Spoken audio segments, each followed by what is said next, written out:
Hello everyone, देखिए अब next topic करते हैं हम थर्मल रेजिस्टेंस। देखो थर्मल रेजिस्टेंस क्या होता है। देखो इसको हम आर एच से लिखते हैं और ये होता है आपके पास डिफरेंस इन टेम्परेचर और अपॉन में होता है हीट करंट। एच से हम लिखते हैं, जो हमने अभी लास्ट वीडियो में किया भी था। ठीक है, क्लियर है। तो यही लिखा हुआ है the ratio of the temperature difference between the ends of the conductor. जैसे मान लो ये एक रोड थी या कंडक्टर मान लो एक, ठीक है। यहाँ इसका टेम्परेचर मान लो T1 है और इसका टेम्परेचर क्या है T2 है। इस तरीके से हम बोल सकते हैं, ठीक है। ये इसका हॉट एंड है और ये वाला कोल्ड एंड है और जिसकी लेंथ कितनी है x है, ऐसे आप मान लो, ठीक है। To the heat current is called thermal resistance. तो ये फॉर्मूला बन गया आपके पास, ठीक है। तो इसको हम एक तरह से और लिख सकते हैं। कैसे लिख सकते हैं उसके लिए देखो ज़रा, आपने अभी थर्मल कंडक्टिविटी में पढ़ा था Q इज इक्वल टू में KA T1 माइनस में T2 इंटू में मतलब T टाइम अपॉन में क्या था हमारे पास, ये लेंथ x थी, ऐसे समझ लो, ठीक है। अब T1 माइनस T2 को मैं ऐसे डेल्टा T लिख सकता हूँ, Q इज इक्वल टू में KA और ये डेल्टा T अपॉन में ये x हो गया और साथ में ये T हो गया, ठीक है। इसको मैं अब देखो यहाँ पर Q बाई T लिख दूँ ऐसे, Q by T is equal to में ये आ गया आपके पास KA delta T by x. अब यहाँ माइनस अभी इसलिए नहीं लगा, कहीं बच्चे सोच रहे होंगे कि यहाँ तो माइनस लगा था। ये था स्मॉल जो हमने लिया था थिकनेस x के लिए, तब हमारा ये माइनस आता है क्योंकि स्मॉल ही हीट हो जाती है स्मॉल टाइम के लिए। यहाँ तो अभी हमने नॉर्मल Q बाई T में ही रखा हुआ है, ठीक है। तो Q बाई T और यहाँ पर हमें पता है डेल्टा T बाई एच होता है हमारा RH। तो डेल्टा T बाई एच देखो ज़रा, डेल्टा T और एक मिनट, Q बाई T को लिख लें पहले हम, हीट करंट, ठीक है। और ये डेल्टा T और ये KA और अपॉन में x तो है ही है। अब देखो ज़रा, ये x इधर ले जाओ और ये KA नीचे ले आओ और ये डेल्टा T है और ये क्या हो गया हमारा H हो गया। और डेल्टा T बाई एच क्या है हमारा, RH है, ठीक है ना। थर्मल रेजिस्टेंस है तो यहाँ से ये एक और फॉर्मूला बन गया इसका RH का। डेल्टा T बाई एच तो पता ही था हमें, लेकिन डेल्टा T बाई एच हमने इससे थर्मल कंडक्टिविटी से भी निकाल लिया। x बाई KA या L बाई KA भी लिख सकते हैं, इसमें कन्फ्यूज़ ना होना क्योंकि ये लेंथ हमने x से लिखी है, कई जगह इसको L से लिखा होता है, तो इसमें बिल्कुल भी आपको घबराना नहीं है। क्लियर, समझ में आ रही है बात, ठीक। ये चीज़ हो गई। तो ये चीज़ अगर आपके समझ में आ गई है तो हम इसके यूनिट और डायमेंशंस लिख सकते हैं, यहीं पर लिख देते हैं। देखो यूनिट्स एंड डायमेंशन। तो देखो सबसे पहले हम अगर इसके यूनिट की बात करें, यूनिट की, तो यहाँ से देखो ज़रा, डेल्टा T क्या होता है हमारे पास, बताओ। टेम्परेचर डिफरेंस है तो यूनिट तो इसका टेम्परेचर का ही रहेगा, वो क्या रहेगा, केल्विन। और हीट के अभी मैंने आपको बताए थे जूल पर सेकंड, यहाँ से Q बाई T जूल पर सेकंड। तो यहाँ लिख सकते हैं हम ये जूल पर सेकंड, ठीक है। इसको मैं ऐसे भी लिख सकता हूँ, केल्विन जूल ऊपर जाके -1 हो गया और ये पर सेकंड -1 ऊपर जाके +1 हो गया। इस तरीके से हम लिख सकते हैं इसको, ठीक है, क्लियर है। और साथ में हम इसको इस तरीके से भी लिख सकते हैं K और जूल पर सेकंड जो होता है हमारा क्या होता है, वॉट भी होता है, ठीक है। तो मैं इसको वॉट भी लिख सकता हूँ इस तरीके से, वॉट जूल पर सेकंड, ये बताया था मैंने आपको, यहाँ पर वॉट होता है, ठीक है। तो वॉट भी लिख सकते हैं और यहाँ पर मैं इसको ऐसे भी लिख सकता हूँ K और ये वॉट ऊपर जाके इस तरीके से, ठीक है। ये वाला रहने ही दो, कंफ्यूज करता है, केल्विन जूल पर सेकंड या केल्विन पर वॉट, इस तरीके से लिख सकते हो। डायमेंशंस की बात कर लेते हैं हम इसके। तो डायमेंशंस भी बहुत ईजी हैं। देखो टेम्परेचर है, टेम्परेचर के क्या होंगे आपके पास, K होगा, ठीक है। और हीट करंट के मैंने यहाँ पर आपको निकलवाए भी थे, ML2 T-2 नहीं T-3, नहीं तो यहाँ से आप समझ भी सकते हो। देखो ये क्या होता है हमारा, एनर्जी, हीट एनर्जी है ना ये। तो हीट के क्या होता है, ML T-2 force into displacement होता है, वर्क या एनर्जी। तो ये तो पता है ना आपको, बताओ हीट क्या है हमारी, एनर्जी क्या है, वर्क क्या होते हैं, फोर्स इंटू डिस्प्लेसमेंट। तो ML2 T-2, ठीक है, ये हमारे पास बन जाएंगे क्योंकि ये ML T-2 फोर्स के ऊपर डिस्प्लेसमेंट L, तो ये बन गई। तो यहाँ ML2 T-2 रखा और नीचे वाला T, ये वाला टाइम का T, तो ये ऊपर जाके -1 बना, तो T-3 हो गया यहाँ पर। तो ये हो गया हमारा ML2 T-3, ठीक है। पिछली वीडियो देख लेना, वहाँ से आपको समझ में आएगा ये कैसे लिखा हमने।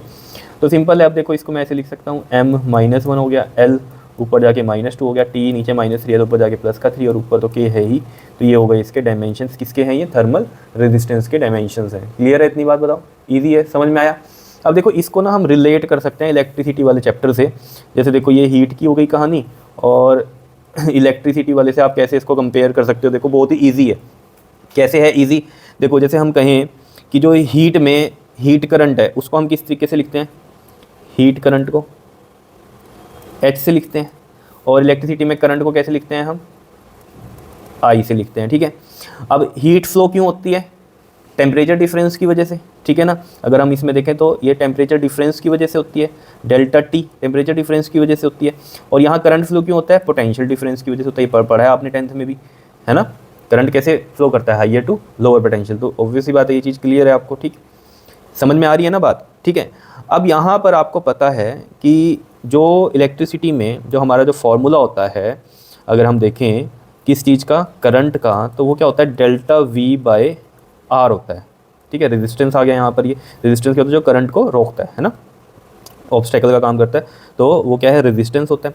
तो यहाँ पर जो हमारे पास बनेगी कहानी वो क्या बनेगी, देखो यहाँ पर जो फॉर्मूला है हमारे पास, एच इज इक्वल टू में क्या है हमारे पास, बताओ, के ए, ये वाला देख लो, डेल्टा टी बाय एक्स है। ठीक है, अब यहाँ एच तो करंट से ही दिख रहा है, ये करंट है, ये हमारा हीट करंट है। ठीक है, यहाँ पर ये डेल्टा वी डेल्टा टी है, तो यहाँ पर ये जो आर है, ये वाला आर है, ये इसको डिनोट कर रहा है, तो मैं इसको ऐसे लिख लूँ, अगर एच इज इक्वल टू में डेल्टा टी और एक्स अपॉन में ये के ए।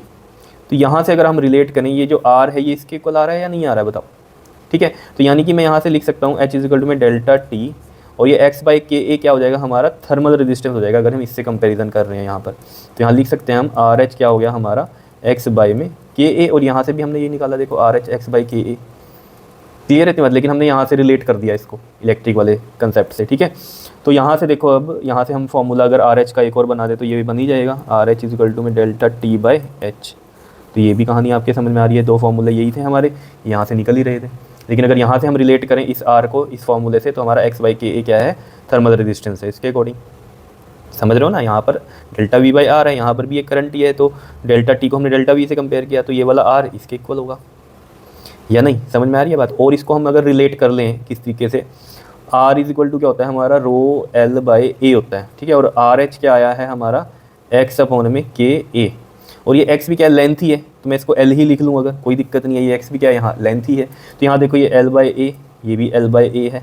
तो यहाँ पर अगर हम क्या करें, रो को रिप्लेस कर दें किससे, 1/k से, तो हमारा थर्मल रेजिस्टेंस आ जाता है। तो रो को अगर हम रिप्लेस कर रहे हैं 1/k से, तो हमारा थर्मल रेजिस्टेंस आ रहा है। ठीक है, ऐसे आप समझ सकते हो यहाँ से भी कहानी इसको। ठीक है, रिलेट करके बताओ, आई बात क्लियर हुई। ठीक है, तो ये मेन था आपका थर्मल रेजिस्टेंस का, यहाँ तक आप कर सकते हो। इसको आप देखना चाहते हो तो देख लेना कि कंपैरिजन कैसे कर रहे हैं हम इलेक्ट्रिसिटी वाले से, कहानी से। डेल्टा वी वहाँ चेंज इन पोटेंशियल डिफरेंस है, यहाँ चेंज इन टेम्परेचर है, यहाँ करंट आई है, यहाँ एच हीट करंट है, और ये वाला आर किससे कंपेयर हो गया, ये एक्स बाई के ए से। ठीक है ना, क्योंकि यही टर्म बची थी, तो ये के ए हम नीचे ले गए, तो ये एक्स बाई के ए अब आपको इजीली समझ में आ रहा है, ये आर। समझ रहे हो ना बात को, क्लियर हो रही है। तो ये जो है हम इस तरीके से यहाँ लिख सकते थे, आर, ये वाला आर है ना, ये x by K A, x by K A. तो यहाँ ये आर एच से हम डिनोट कर देंगे, है आर ही, लेकिन यहाँ हीट करंट है, तो थर्मल रेजिस्टेंस है ये हमारा इलेक्ट्रिकल वाला रेजिस्टेंस है, ये थर्मल रेजिस्टेंस है, तो R H is equal to में एक्स बाई के ए। तो सिंपल आप कर सकते हो कि कोई भी कंडक्टर दिया हुआ है, एल और ए दिया हुआ है आपको, ठीक है, और आपको रेजिस्टिविटी दी हुई है। ठीक है, तो आप थर्मल रेजिस्टेंस निकाल ही सकते हो। कैसे, फॉर्मूला तो है एल बाई के ए, लेकिन के को रिप्लेस करोगे 1/रो से, और रो दिया ही हो आपको, तो आप थर्मल रेजिस्टेंस निकाल सकते हो। तो इस तरीके से आप ये समझ रहे हो इक्वेट किस तरीके से किया है हमने। ठीक है, तो ये था जी आपके पास थर्मल रेजिस्टेंस, तो इसको अच्छे से कर लेना। ठीक है, बाकी हम नेक्स्ट वीडियो में न्यूमेरिकल्स भी करेंगे कुछ। ठीक है, उससे आपको और क्लियर हो जाएंगे टॉपिक की क्या है। क्लियर, ओके जी, थैंक यू।